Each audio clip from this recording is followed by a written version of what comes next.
Hey, YouTubers, I'd like us to see if you can come up with what is your idea? That's a question for me. What is your idea on how this coronavirus begins to spread? How did it come to be what it is? Well, I'm going to offer my theory on this, and you can leave your comments what you think about it. What I'm going to suggest, theory, my theory, it will be a part two. I'm saying a part two because the A is I would have to prove where the virus comes from. The thing about it is, the virus itself, it's after our bodies have been contaminated before it becomes a virus. So the thing is, whatever is out there, it comes into our bodies. It have to enter our bodies. Our bodies are trying to fight this alien which comes into our bodies. It when it's in the body now, it start taking effect. Then it affects us. The infection is what is now called a virus, because then your body must break down with all of those white blood cells fighting to protect and defend the body.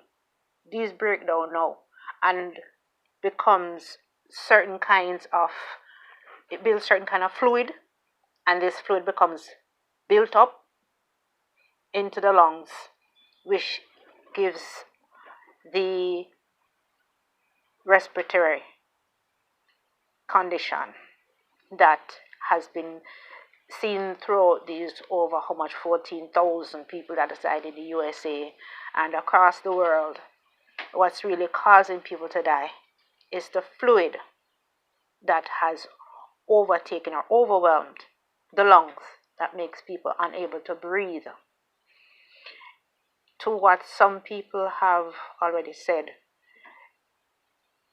it's like it becomes a wall, like a rock, and they can't breathe because doing that it's a lot of pain. Well, I made a theory, and you can add what you think or how you think this becomes the virus that it is. I call it number two because number one we'd have to have the true source or the origin.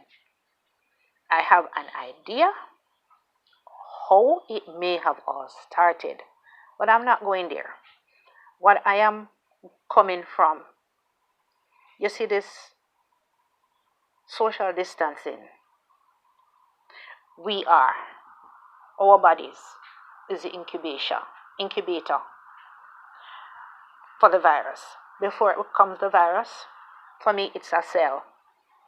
It's some kind of, it's not a germ because it's a germ, it's like antibody stuff like that, which can be fought with antibiotics, and this cannot be fought with antibiotics, so it's not a germ. It's something that your body is fighting to rid itself of, especially because when you have been exposed to it. So my theory here is it's coming off of the wind. It must come from somewhere first before it was released into the air, because it's an aerosol type of virus, and it's something that you will inhale. That's what I'm telling you. Don't touch your face, because you don't know where you could have touched at any time, any point in time, and you will put your hand to your face because your hand is not going to be automatically clean once you remove it from any surface. So you have to really wash your hands a lot.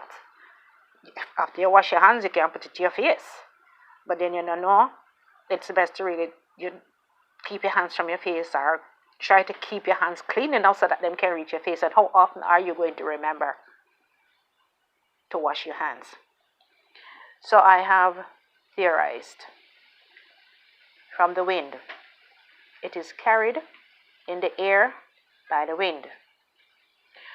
The human body, once it has attached itself to the human body becomes its incubator.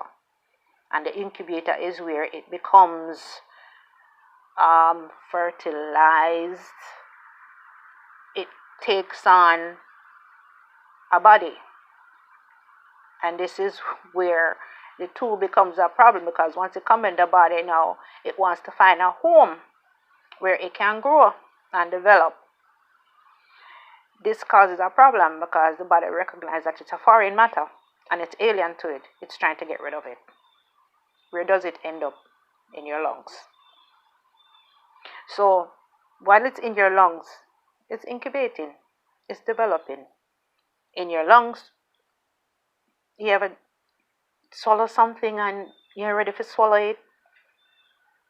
Your whole reaction to that is that you want to cough the thing up back or even clear your throat a little bit because it's not comfortable. So this thing will do that. And you're trying to cough to remove something from your throat, but it's already going to your trachea, which ends to your bronchitis, which is going to end up into your lungs. All right, so it's going to stay into your body for a couple of days before, because your body is where it becomes its home, and this is where it's going to make its body develop. Once it has developed, you cough without knowing that it's something you have transmitted or something that has been developed in your body. You're not going to think that you actually are the carrier or the host for this dreaded disease, because it's just like a normal little flu. There isn't times and times most of us who have sinuses, we are and right, and we want to do something to just clear away whatever is making our throats feel uncomfortable. So we do that. Now you become infected and you are around another human being. I have a few, depending on our immunity, this is how we would have contracted it. I believe to myself that I have good immunity, right? Because some of us are low and some of us are higher. To have good immunity, you'd have to not be a person who is, like easy to catch a cold, allergy, allergies all around, pollens, dust, mites, cat dander, dog, dust and stuff like that from dog hair and stuff, dust from the carpet, dust flying around. And if you're, prone to those kind of allergy too, those can be infectious. And so you have certain little things flying around this time of the year, which is like allergy season. And if your system isn't immune enough, you will be affected by these things that's in the air. So we would, as human, from one human may get it and it may not affect that person so much as it will affect the other person who they come in contact with. And that means to say you'd have to be in a close space with that person. They have not asked you for 6 feet, but before that 6 feet did come in, we have already all contracted it, or most of us have contracted it, and one person contract, the second person him extract, and the other person him transport.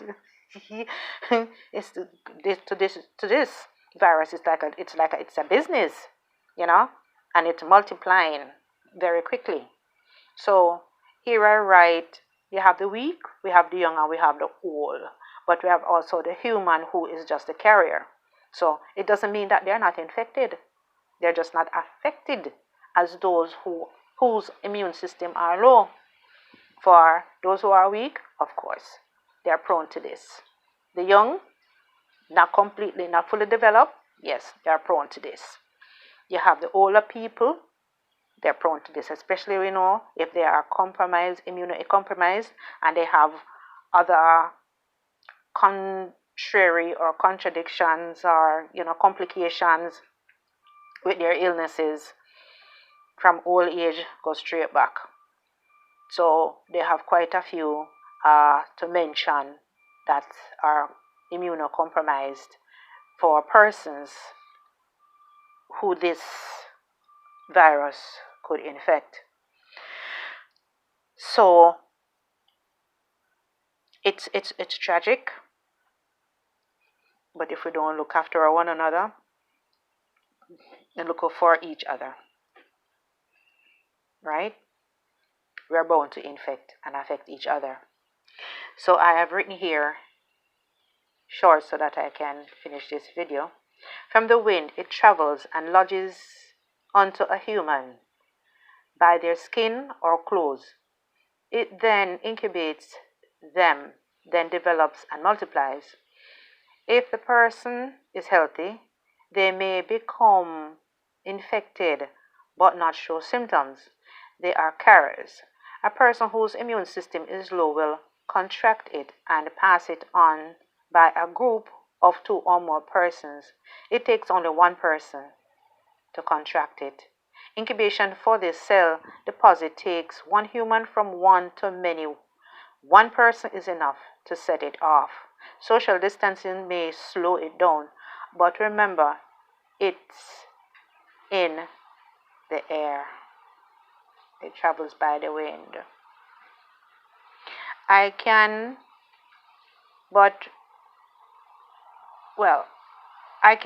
say it's that my immunity may be quite well to some,